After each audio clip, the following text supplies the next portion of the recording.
Ya, entonces vamos, que habíamos, ¿cierto?, descrito en un inicio de la exposición, que es sobre oclusión. La afirmación entonces de que la oclusión con la postura están relacionadas siempre ha sido sujeto de discusión en la área académica. Si bien es cierto, sí, uno pudiera pensar que sí, de hecho, la Judith, claro, nos mostró hartos test, harto vinculación y relaciones clínicamente, si uno las ve, desde el punto de vista científico, tal vez no esté tan descrito, ¿ya? Pero en verdad, vamos a ver la dinámica de la clase ahora, es ir viendo paper, viendo el objetivo, el tipo de estudio, y que cada uno se haga su idea, ¿ya? Vamos entonces, un poquito de introducción. ¿Cómo podemos definir postura, cierto? La postura la podemos ver como la relación entre un segmento del cuerpo con el otro. Y este tipo de relación nos va a llevar a otro tipo de concepto, ¿cierto? Finalmente, de un segmento vamos a llevarlo a un todo, que vamos a conocer como la postura. Mucho tiempo se pensó que la postura estuvo dictaminada por la oclusión y la columna vertebral. La columna, ¿cierto? Aquí estamos cuando somos ahí unos embriones, ¿cierto? Tiene una C, es la primera curva cifótica, la columna, ¿cierto? Va a tener la curvatura cifótica y lordótica, o las curvaturas secundarias después de la maduración. Ya, pero esperen. La columna es el eje de nuestro cuerpo. Todas las emociones, experiencias, vivencias, sentimientos, movimiento y funcionamiento se van a producir alrededor de nuestra columna. La formación de la columna va a terminar, ¿cierto? O sea, no va a terminar, pero va a estar ya, digamos, más bien madura entre los 5 y 6 años de edad de un individuo. Ahora falta estabilizar esta columna. En la literatura se ha descrito que esta estabilización, al menos de la columna cervical, de la parte de la espinal cervical, estaría dada por la relación de los molares definitivos, quienes erupcionan, ¿cierto?, entre los 5 o 7 años. En 1899, Angel hace esta clasificación de los molares, ¿cierto? La clase 1, la clase 2, la clase 3. La clase 2, ¿cierto? Que puede ser los dientecitos más para arriba, otro en los dientes superiores hacia posterior, y la clase 3, ¿cierto? Esta prognatia mandibular. Rocabado también recoge esta información y dice, oye, pero la gente que tiene clase 3 tiene la cabeza hacia posterior, y la gente que tiene clase 2 hay una anteroposición superior. ¿Y eso qué nos lleva? Que se prenden o se apagan músculos que deberían estar en una situación normal, ¿cierto? Que hay cadenas musculares que están excesivamente dando información hacia el cerebro, ¿cierto? Acuérdense, en biología, neuroanatomía, cuando no debiera llegar esa información. Y también al revés. Sabemos, ¿cierto?, que entre los 5 y 7 años de edad sale este primer molar. Este primer molar representa la mayor área masticatoria, es la pieza dentaria que mayor área masticatoria tiene, también la mayor eficacia masticatoria y la mayor cantidad de puntos de contacto. La información propioceptiva que recoge en la periferia del nervio trigémino la va a recibir ¿de dónde? De los músculos masticatorios, de la articulación temporomandibular y del ligamento periodontal que rodea, ¿cierto?, a la pieza dentaria. El diente, la pieza dentaria que mayor información propioceptiva otorga a los niveles superiores, a los niveles centrales, justamente es el primer molar definitivo. Entonces se dice que esta relación de los molares más el componente neuromuscular y el componente facial, podríamos decir también agregar, va a generar estabilización, ¿cierto?, de la columna cervical, ¿cierto? Aquí puse a Chile que me dio como, este es mi país, y tiene como formación de columna, pero ahora que lo veo tampoco están así. Entonces, vamos a ir tomando ciertos papers que busqué, que son de ahora, del más antiguo, del año 2016, hasta terminar con 2 papers que que fueron publicados el año 2021, este año, ¿ya? Así que vamos a empezar. Entonces, este paper habla sobre la influencia de la oclusión dental en el control postural y en la presión plantar, en la distribución de esta presión. Estos autores nos relatan que efectivamente la afirmación de que el sistema cráneo-mandibular y la postura posean correlación anatómica funcional siempre ha sido sujeto de discusión, y que para ello hasta ahora siempre eran unidades autónomas funcionales. Entonces, ¿qué hicieron ellos? Tomaron a 87 hombres, ya de 25 años en promedio, y pusieron distintas posiciones mandibulares, en MIC, y la otra fue en MIC, pero, o sea, haciendo una oclusión en bloque con rolls de algodón, ya, con cotonitos de algodón. Y hubo una postura, o sea, y la postura en plano sagital y frontal cambió, ¿cierto? En MIC había otro tipo de postura y otra distribución plantar que en otra posición mandibular. Uno pudiera pensar que, claro, que esa conclusión que llegan, entonces hay un cambio de postura y oclusión, pero este cambio no fue sostenido en el tiempo. Por lo tanto, siguen comentando, ellos concluyen que no habría una influencia sostenida.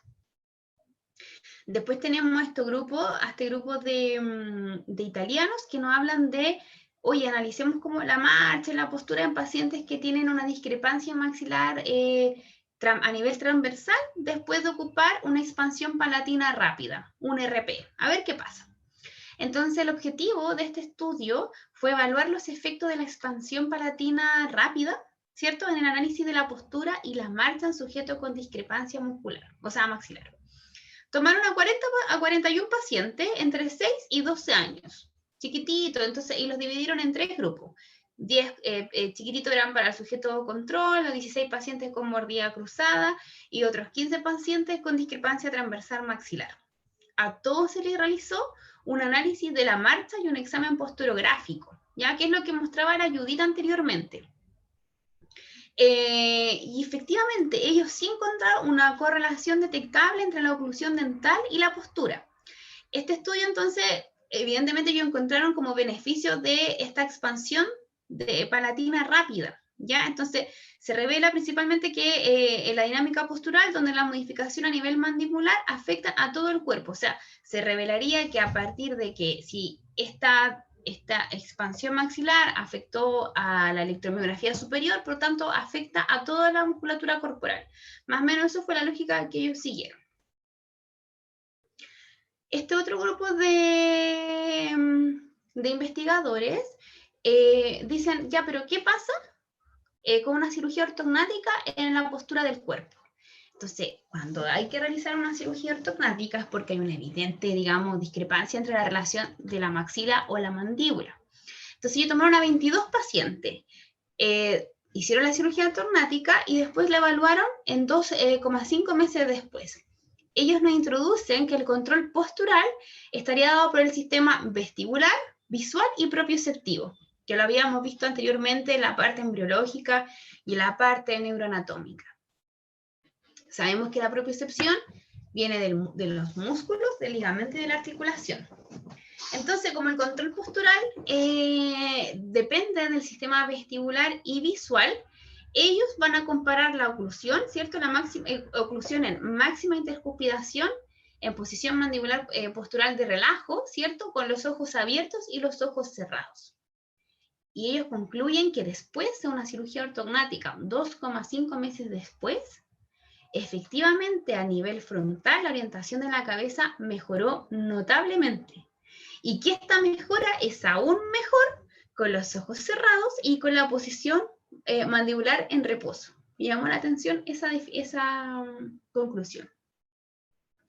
Otros autores, el año 2019, dicen, oye, y el efecto del clenching en la inestabilidad oclusal y en la distribución del cuerpo, ¿cómo estará dado, cierto? Y ellos hacen este estudio en una plataforma postural para evaluar, ¿cierto?, el efecto del rechinamiento y la inestabilidad oclusal en la distribución del peso corporal. Ellos toman 4 posiciones, ¿cierto? Y evalúan a 20 pacientes, 14 hombres y 6 mujeres. Y evalúan el peso, ¿cierto? Evalúan el peso en 4 posiciones oclusales. En la mandíbula en reposo, con MIC, con oclusión derecha y desoclusión de 1 milímetro en la parte izquierda, ¿ya? Lo miden con esto. Y con oclusión izquierda, con desoclusión a 1 milímetro del lado derecho. ¿Y qué encuentran ellos? Ellos concluyen que en estas 2 últimas posiciones, es decir, cuando hay inestabilidad oclusal, fue donde más hubo diferencia en cuanto a la distribución del peso. ¿Ya? Ahora ellos, otros autores dicen como, oye, las condiciones dentales pueden influenciar la presión plantar, ¿cierto? En una plataforma, digamos, estática. También lo mismo, entonces, ¿ellos qué hacen? Es un estudio observacional lo que proponen ellos, ¿ya? Donde se evalúa mediante el análisis estabilométrico también en las siguientes posiciones oclusales. En la posición postural mandibular, en MIC y también mordiendo algodones y también con la boca abierta. Entonces ellos ven que la carga en la quinta cabeza del metatarso era mayor cuando teníamos la boca abierta. Esto me hace como que pongamos ojo en nuestros pacientes que son respiradores bucales. La carga también del talón izquierdo fue significativamente menor en una boca abierta versus la máxima intercuspidación. Y ellos finalmente, ¿qué concluyen? Que en jóvenes adultos con oclusión funcional óptima, ¿ya? La presión plantar es influenciada por la apertura bucal máxima. Una estabilidad postural mejorada, se mejora esta estabilidad postural, se obtuvo con la posición MIC en comparación con la de reposo. La posición MIC, claro, va a generar todo un engrama neuromuscular que va a tener como, posiblemente lo podemos interpretar, que todo ese engrama va a ir conectando, ¿cierto?, estas cadenas musculoesqueléticas. Luego autores quieren relacionar, hacer una correlación entre la postura, ¿cierto?, de la espalda y la posición sagital mandibular, ¿cierto? Entonces, tenían pacientes de ortodoncia, que clase 1, clase 2, clase 3 digamos, la posición sagital mandibular. Y fue un estudio observacional en pacientes que tenían tratamiento de ortodoncia entre octubre del 2019 y febrero del 2020. Se evaluó la posición sagital con cefalometría y el análisis de Steiner. La posición de la espalda se relacionó con la medición de los segmentos cervicales, torácicos y lumbares usando un escoliómetro, que es este aparatito de acá. Y ellos no encontraron ninguna relación. Es decir, clase 1, clase 2, clase 3, sin diferencia en asimetría en el tronco. ¿Ya? No había relación. Al menos lo que ellos encontraron. Estos papers que hemos hablado, estas publicaciones que hemos estado acá analizando, son siempre en el ámbito estático. Pero este año se publicó el rol de la oclusión dental y el comportamiento neuromuscular en bailarines de ballet profesionales. Es un estudio piloto y lo encontré realmente muy, muy bonito, que bueno, tiene sus limitaciones, pero es muy interesante. Ya es un estudio retrospectivo de más de 6 meses de data, de tratamiento que ellos se les realizó. Entonces, este es un estudio retrospectivo en que se utilizó tratamiento anatológico. Ya, esto puede ser una limitancia. Dentro de la escuela, ¿cierto?, de la oclusión, que ustedes deben saber mejor que yo, porque en Europa hay mucha, digamos, está la escandinava, ¿cierto? Pero la escuela de la oclusión anatológica es bien restrictiva.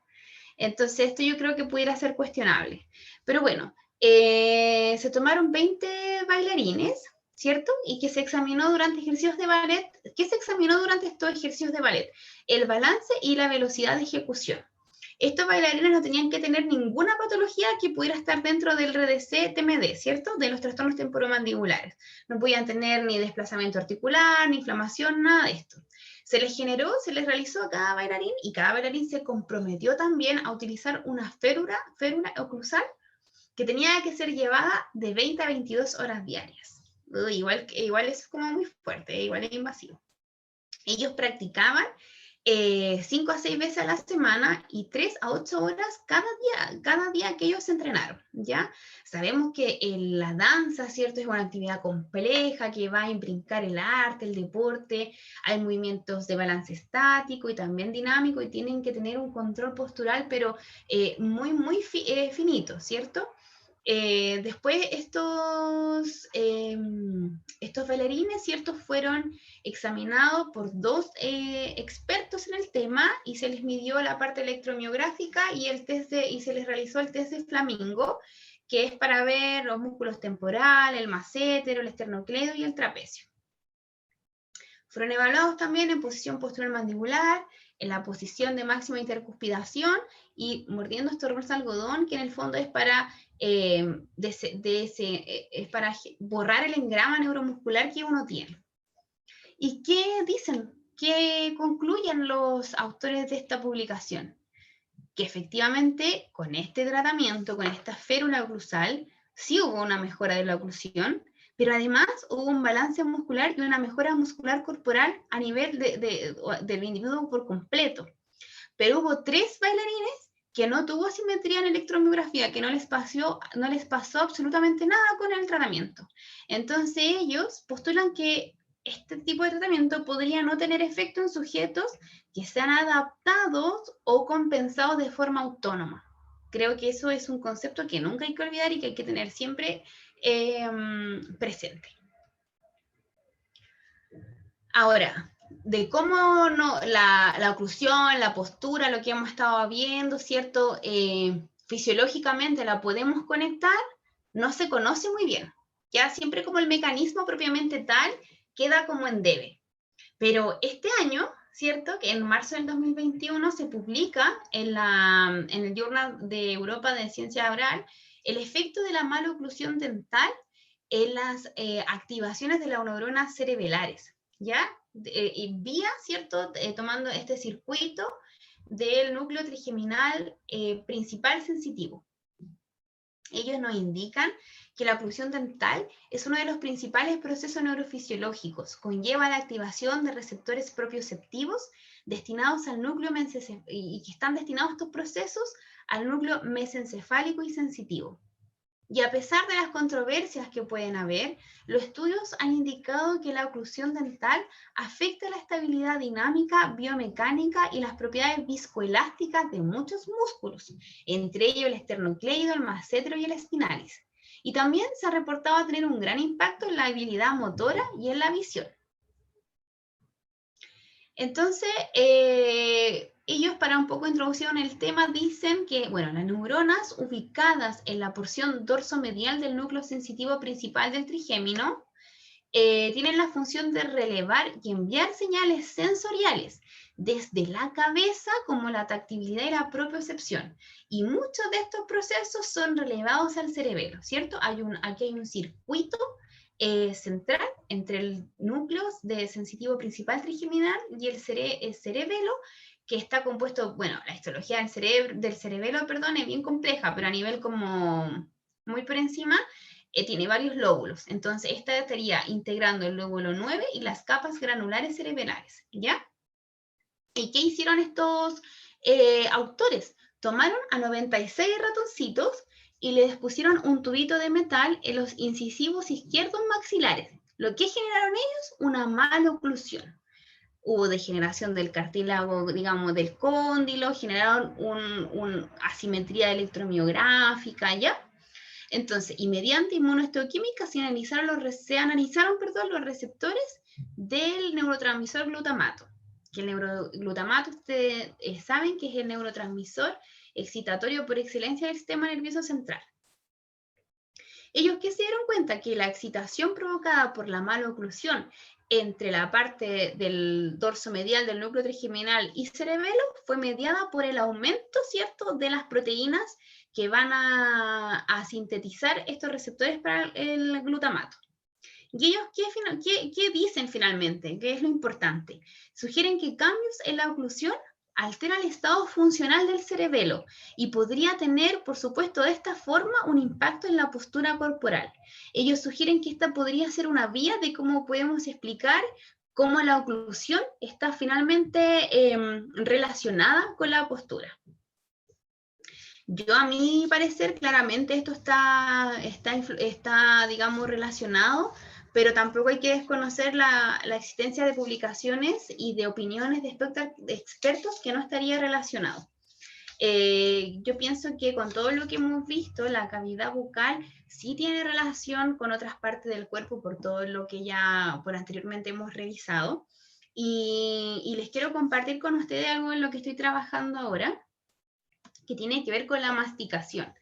Yo no sé si ustedes saben que hasta ahora, sobre todo los países, por ejemplo, China, Japón, tienen como muchos estudios y publicaciones de la demencia o el Alzheimer con la patología periodontal, que a través, ¿cierto?, del periodonto, ahí está, digamos, por así decirlo, la fascia líquida, la sangre y la linfa, llegan a infectar ciertas áreas cerebrales que guardan relación con la memoria. Entonces eso está como bien detallado. Y para mi parecer, por todo lo que les he presentado, creo que la masticación es un proceso neurofisiológico por excelencia, y todo lo que pasa en la cavidad oral.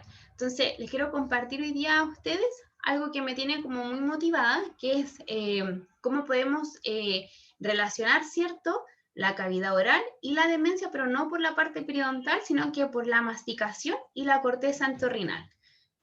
Hoy día hemos hablado, ¿cierto?, que en la cavidad bucal hay un sistema parasimpático presente en las glándulas salivales, que hay conexiones entre los pares craneales, ¿cierto?, que lo vimos muy detalladamente, que hay propiocepción, no solo desde la pulpa del tejido periodontal, sino de la articulación temporomandibular y del componente neuromuscular. Esto genera ciertas vías trigeminales.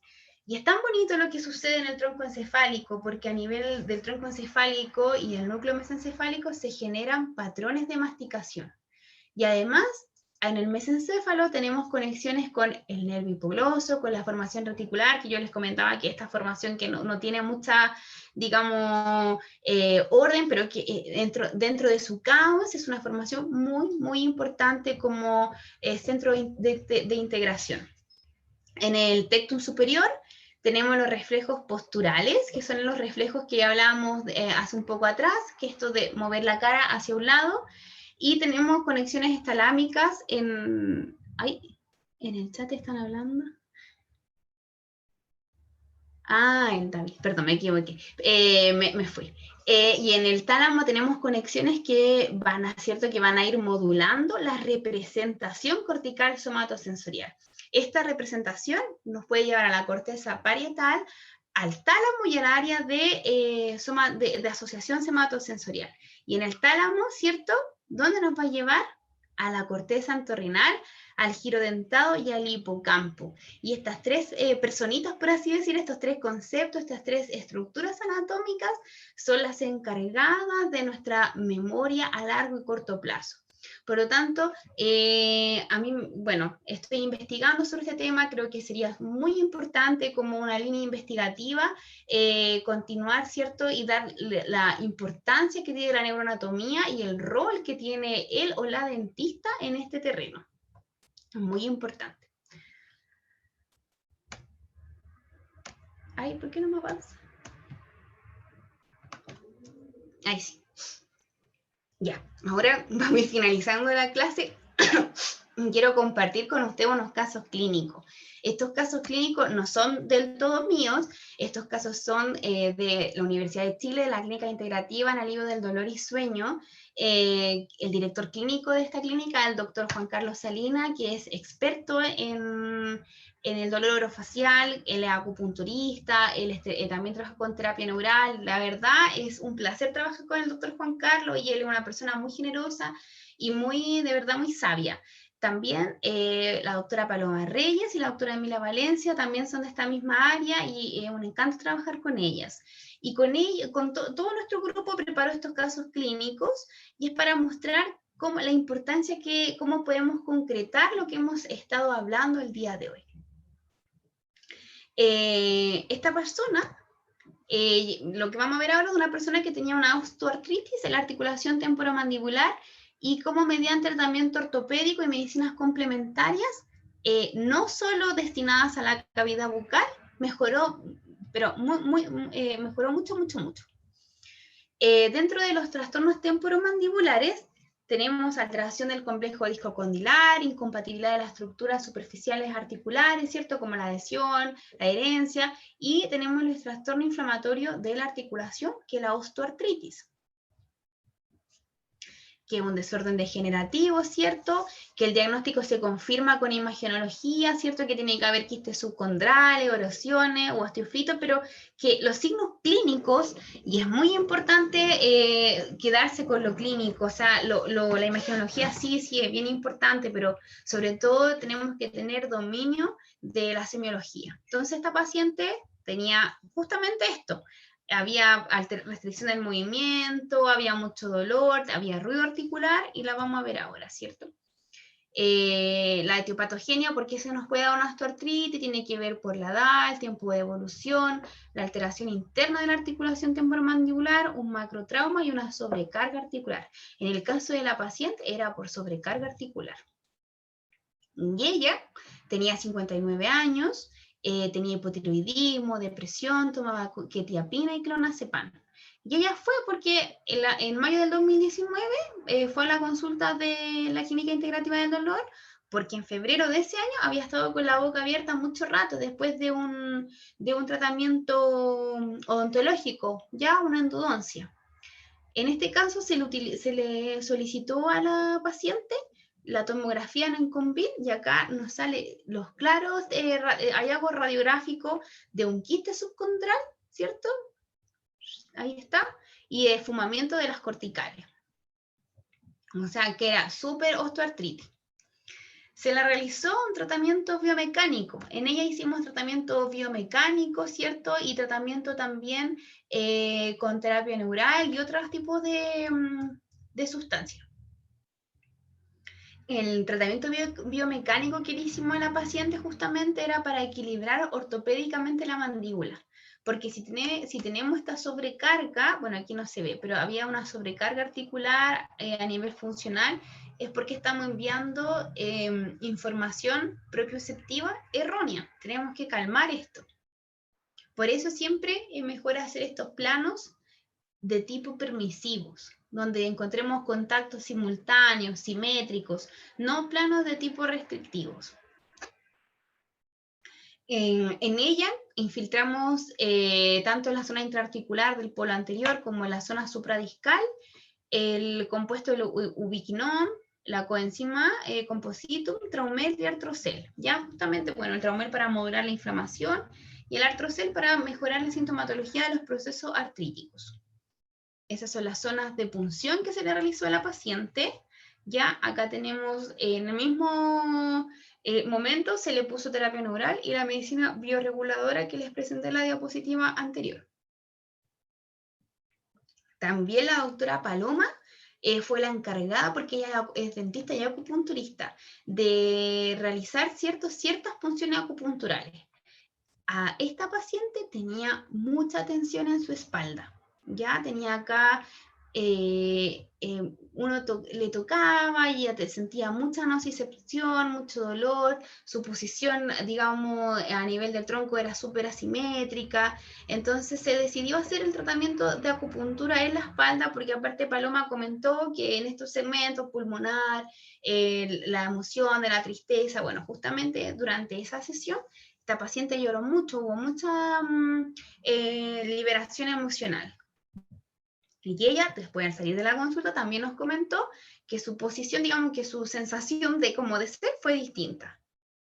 Se realizó entonces el tratamiento entre los meses de junio y julio en la clínica, y la verdad, esta fue como empezamos con un EVA 9 y terminamos en un EVA 2, o sea, y aparte, bueno, por la pandemia no la hemos podido volver a llamar, pero seguramente ella está, digamos, mantenida en eso, o si no, en un EVA 0. Otro caso que tenemos acá fue un manejo de neuralgia. La neuralgia todos sabemos que es de una etiología multimodal, que puede ser por una desmineralización, por compresión en el quinto par de la arteria carótida, o por una epileptogénica, ya que es como algo idiopática dentro del sistema nervioso. La rama más afectada va a ser la rama maxilar B2 y constituye la mayoría de las neuralgias faciales en personas de 60 años. Es un dolor paroxístico, unilateral severo, penetrante, de corta duración y es recurrente la distribución de una o varias ramas del quinto par craneal. Nuestro paciente era un hombre de 62 años que tenía hipertensión, tomaba atenolol y ácido y la aspirina, y que él estaba diagnosticado con una neuralgia trigeminal hace 14 años, y que su primer episodio neurológico debutó el año 2005 por una hospitalización muy básica por un evento cardíaco que al parecer fue una alza de presión. Estos dos pacientes que yo le estoy comentando el día de hoy son pacientes en un contexto social muy vulnerable. En la clínica integrativa en alivio del dolor y sueño de la Universidad de Chile tiene una connotación pública, los valores son muy bajos y la verdad siempre se reciben a gente en condiciones sociales muy vulnerables. Por lo tanto, tampoco hay como mucha posibilidad de pedir exámenes, siempre hay que manejar bien la semiología de estos casos. Acá está un poco la historia, que en el fondo hicimos lo mismo que con la paciente anterior, en el fondo hacer un tratamiento médico basado en el modelo biopsicosocial. Acá tenemos la panorámica, tenemos osteofito, tenemos atrición, tenemos espacio, indentaciones, ¿ya? Tenemos trauma oclusal y tenemos obviamente desequilibrio periodontales, ¿ya? Lo mismo, se realizó un examen extra e intraoral. La primera sesión, obviamente evaluación, solicitud de exámenes, después comenzamos con terapia neural, ¿cierto? A nivel del ganglio pterigopalatino, acupuntura, también por la doctora Paloma y el doctor Juan Carlos y Emilia, y también se decide hacer un dispositivo interoclusal. ¿Por qué? Justamente también con la idea, ahí no tengo la foto, de apaciguar los inputs, ¿cierto? Nociceptivo y de propiocepción, porque por muy propioceptivos que sean, tal vez no son tan propioceptivos y son más bien nociceptivos, o sea, se leen como nociceptivos por el tema que yo les comenté anteriormente. Entonces, el ganglio pterigopalatino, y en él también hicimos la técnica transnasal, ¿ya? Con lidocaína y un hisopo. Acá él mejoró bastante, se sintió mucho más, menos congestionado, fue como que de verdad durante estos días él se sintió mucho mejor de su neuralgia. Acá la doctora Paloma también le hizo acupuntura, pero ella no solamente vio el tema a nivel oral, sino que fue un poco más allá. Él tenía las fascias muy, muy, muy contraídas, fíjense en la distribución de sus pies, de sus dedos, ¿ya? Aquí está la explicación de los puntos acupunturales y por qué la doctora Paloma accedió, ¿cierto?, a realizar la acupuntura en esas zonas. Y bueno, aquí la evaluación del dolor. Llegó en una condición de mucho dolor. Fue bajando sistemáticamente y de hecho en algún momento hasta se le olvidaba tomar la carbamazepina, que era el fármaco que estaba, digamos, prescrito por el doctor que a él lo veía por la neuralgia. Entonces, conclusiones, ¿cierto? Es difícil, yo creo que la conclusión máxima mía, y es lo que quiero como traspasarle a ustedes el día de hoy, es que no nos olvidemos del territorio, no nos olvidemos del paciente. Esta foto, cuando la vi tan ridícula, pero muy asertiva, porque en verdad uno no puede andar con una vértebra por acá, un pedazo de cráneo por acá, no, somos un todo, somos un universo, y aunque suene muy loco, pero fuimos durante esa singamia, esas células diploide, esa blastómera, esa mórula, y esa mórula es lo que somos hoy ahora, o sea, tenemos un origen embrionario, una neuroanatomía que hace que nos relacionemos con todos nuestros nervios finalmente, una fascia que es un sistema ubicuitario, una fascia que nos va a rodear todos los espacios y hace que finalmente nosotros funcionemos como un ser integrado, ¿cierto? Entonces las conclusiones creo que cada uno tiene que armársela, hay herramientas y hay información muchísima para que ustedes mismas se las hagan, lo dejo a índole personal.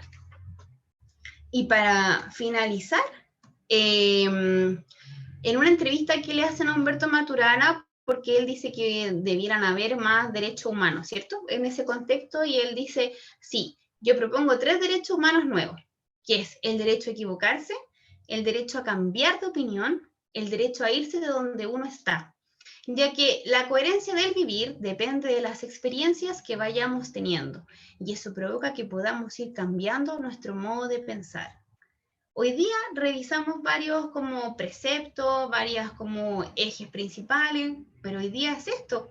Yo creo que son herramientas, como les dije a ustedes cuando les puse estos casos clínicos. Mi rol hoy día no es contestar esas preguntas, sino como entregar el conocimiento, facilitar este conocimiento para que finalmente cada uno pueda responder de acuerdo a su experiencia, de acuerdo a ese diálogo consciente cuando tenemos a nuestros pacientes a nuestro lado. ¿Ya? La historia es cíclica y la historia la hacen los pueblos, en este caso, bajando un poquito esa información a nuestra consulta y a nuestra forma de ver la medicina. Puse esta foto que me emociona mucho porque fue cuando les comentaba, ¿cierto?, en un principio que del estallido social en mi país, y que el día 25 de octubre del 2019 se realizó la marcha más masiva después del regreso a la democracia en Chile. La consigna y la máxima era una, era tener más dignidad, ya que tener acceso a la salud y en el fondo a tener una nueva forma de vida. Yo lo invito a eso, a que tengamos una nueva visión, que no tenía por qué ser las cosas tan tácitas, no hay recetas, y que frente al terreno estomatognático yo creo que la máxima es tratar de ser muy cuidadosas y cuidadosos y no, digamos, estresar ni irritar al sistema trigeminal. Así que eso, muchas gracias por su atención. Yo sé que es tal vez un tema complejo, pero si tienen dudas, adelante.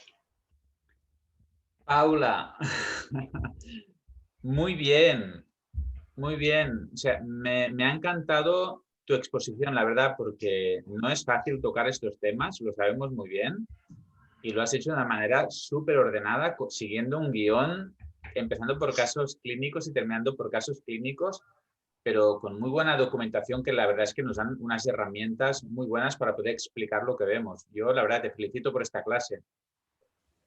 Esa es la idea, pues compartir conocimiento y de generar, ¿cierto?, esta red de conocimiento.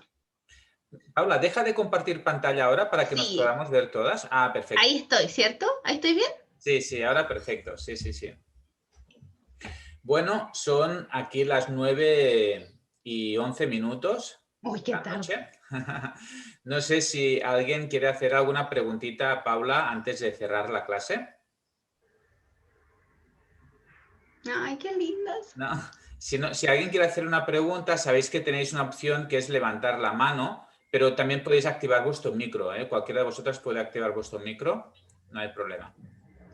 Si no, bueno, pues seguiremos. Mañana quedamos a las 3 de la tarde de Barcelona.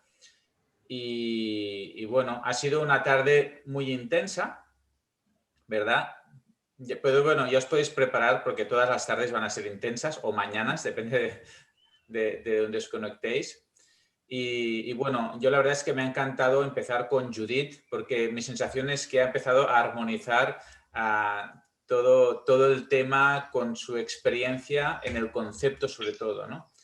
Y bueno, terminar la tarde con Paula me ha gustado mucho porque muchas veces, Paula, tú sabes muy bien también que a veces nos falta precisamente esto, ¿no? Este background de papers, de investigación que está ahí y muchas veces nos dicen, cuando nosotros hablamos de lo que hacemos, nos dicen, esto no está publicado, esto no está publicado. No está Está. publicado, ¿lo has buscado? O sea, ¿lo has buscado? Primero si lo has buscado y después cómo lo has buscado, ¿no? El problema que tenemos a veces es cómo buscamos la literatura, porque si buscamos por unos términos erróneos no lo vamos a encontrar. Lo que ha encontrado Paula no es buscando odontología neurofocal o odontología integrativa, ¿no? Sino es buscando unas palabras clave que son las que te llevan a este tipo de artículos. Bueno, y el documento, Paula ha hecho ha recogido una serie de artículos que los tenéis en la plataforma Camilo. Sí, ahí tenéis, creo que os vais a entretener bastante leyendo. Y, Es muy entretenido. y bueno, además del PowerPoint de ella y de la clase grabada. Bueno, pues nada, muchas gracias. Que la bebé de Jessica ya debe tener ganas igual de acostarse, esperemos, ¿no? Ay, sí. Pues muchas gracias a todas. Gracias, Paula. Y Judith ya ha tenido que No, desconectarse. a ti, David. Y bueno, Gracias, Paula. Sí, cualquier cosa me llaman, me escriben, o sea, de compartir cosas de la vida, pues, o sea, si queremos ser amigos, no hay ningún problema, al contrario, mucha recepción de la inquietud y de la experiencia también que hayan tenido ustedes, porque yo, la verdad, claro, me gusta mucho investigar, pero también me gustaría, me inquieta la experiencia, digamos, ontológica que ustedes tengan en vuestra experiencia laboral. y cualquiera que quiera ir a visitar a Paula también se a Chile. recibido, ¿verdad? Totalmente, totalmente, por supuesto. Bien, chévere. Bacano. Chévere, chévere. Bueno, pues bona nit, buenas noches, buenas noites y nos vemos mañana. Besito, chao. Chao. Gracias, gracias. Y gracias, Paula. Ay, Felicidades. a ti, muchas gracias. Un abrazo. Un abrazo, corazón.